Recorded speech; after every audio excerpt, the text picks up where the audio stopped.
Welcome to the finishing tutorial for your socks. In this we're going to show you how to sew in your ends so you have a most beautifully finished sock.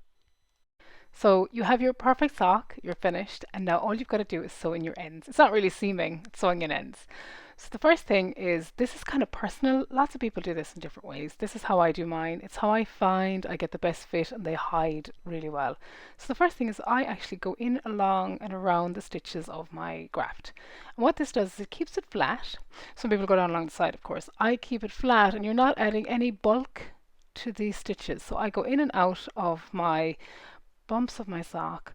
And you're not really adding any volume, adding a little bit obviously because you're adding the threads in between them. But what I find is that this creates no extra bulk, and also over time it kind of felts in. Not that it felts fully because some wools don't felt, but it kind of binds together with the rest of the toe because it sees quite hard wear.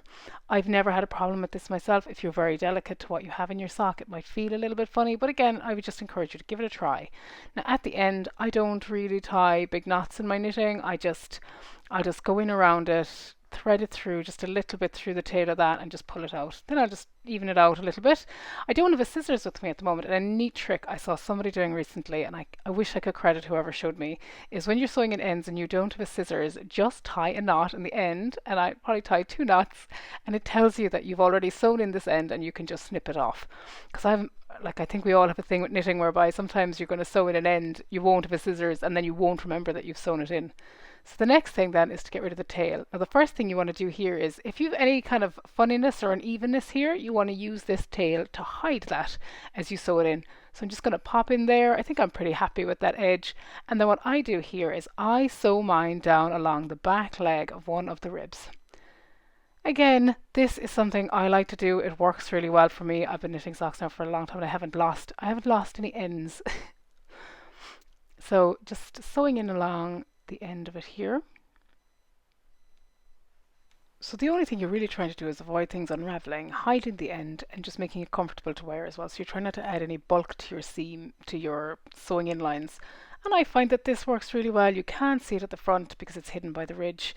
And again, you will see people doing this in lots of different ways. And you may even have, if you've been knitting a long time and just happens to be your first time making a sock, um, you'll have a way of sewing in your ends that you like. Then again, I'll just tie my knot in this again. I love this. So, it's only in the last few months I picked this up, and I just think it's the best thing.